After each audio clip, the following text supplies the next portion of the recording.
All right, well, another Magnavox DVD VCR on the bench. This time it is a Magnavox MWD2205. Just a plain Jane 4-head VCR, no hi-fi audio, but look at this, it does have 19 micron head, not 19 micron heads. Anyhow, 19 microns is the width of the SLP video track, so it tracks it more accurately. VCRs used to use 38 micron heads, and it overlapped it's kind of convoluted, but it overlapped the opposite direction azimuth video track, created a little bit of noise, so they went to 19 microns. Anyhow, let's take a look at this thing, let's plug it in. First off, gonna pop the top and see what it does.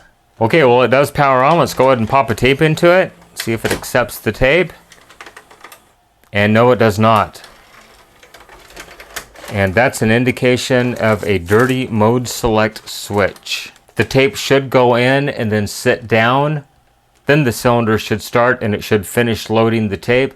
If you notice, when I pop the tape into it, it just continuously loads and it never stops.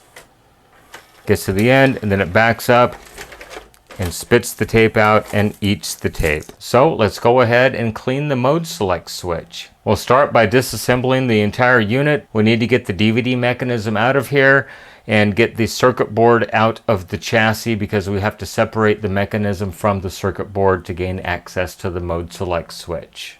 So to remove the front panel, just go ahead and pry up gently on these little tabs right here. Then we'll flip the unit over. There'll be 3 similar tabs on the bottom. Then the front panel is completely loose. Next, go ahead and remove the stabilizer bar, 3 screws. Then it just lifts up and out of the way. Next, we'll go ahead and remove the DVD mechanism. Just go ahead and unplug the 1 ribbon cable from the DVD board. Swing it out of the way and then remove these 4 screws. And the second connector up front, my mistake, and then the mechanism can just be lifted up and completely out of the unit. Now on this unit, there's 1 screw holding this board on. You got to go ahead and take that 1 screw out. It's a short little stubby screw, not very long.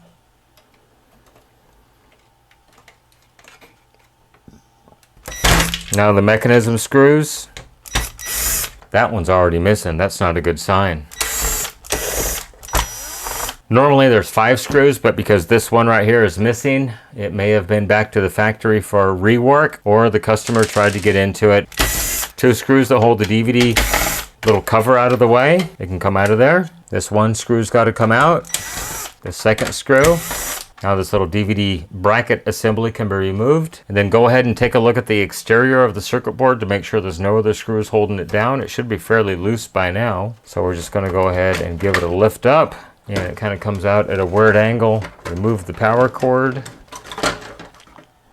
out of the unit. We'll get to the bottom of the board where you'll find the 2 screws, 1 right there and 1 under the ribbon cable. Let's remove those. Remember, machine thread on this side, which is the fine thread.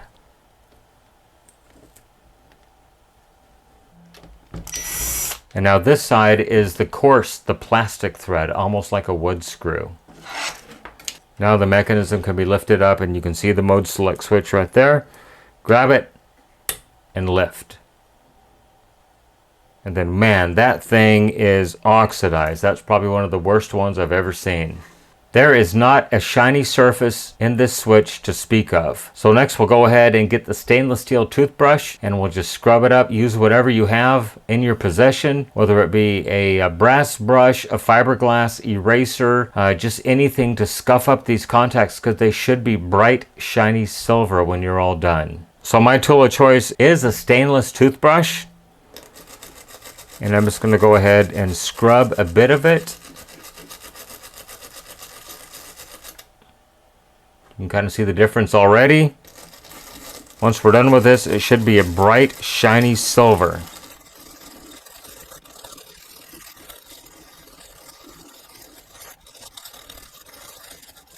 Well, that certainly does look much better than when we started. So next we'll hit it with some acetone, apply some silicone dielectric grease, but first let's go ahead and clean the movable portion of the mode select switch.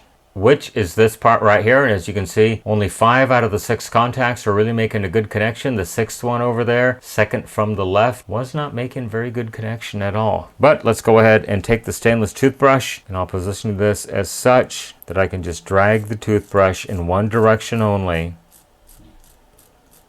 and just wipe those contacts. That's what I want to see. Nice and bright, shiny tips. Okay, so I just wanted to go ahead and wipe this off with some acetone. Do not worry, on these units, the acetone will not eat this type of plastic. Give it a dry off. That's the way it should look. Much, much better. We'll do the same thing here. I'm going to use the side of the cotton swab and dry it off. Plus, I want to go ahead and give it just a tiny bit more pre-tension. So I'm just going to bend them up just a little bit like that. Push them back down to make sure they'll seat properly. And so now they'll definitely have adequate tension when we put the switch back together. Okay, so next I'm just going to add some dabs of dielectric grease to the unit. And I'm just going to run it around and smear it really good. Don't worry, if it gets in the center, it normally does. It will not cause any adverse problems. There we go. And the same thing to the stationary side. Remember, one direction only. Next, in the same fashion that you popped it apart, just snap the 2 halves back together and make sure you run it around to distribute the grease evenly. When you're done, make sure that this tab on the rotary portion lines up with that circle right there. Just like that, because that's how the 2 halves mate together. Okay, so when you go ahead and put these 2 halves together, make sure that pin goes in the center of the mode select switch just like that.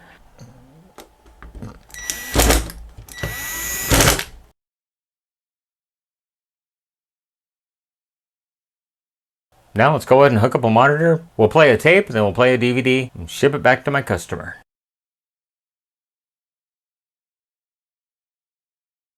I certainly hope you enjoyed the video on the repair of the Magnavox MWD2205. Go ahead and leave me a question, a comment, a concern down below. I try to respond to the comments when I have time. While you're down there, hit that subscribe button and like this video. It really does help my channel grow. You can follow me on social media, Facebook, Instagram, Twitter, at NorCal715.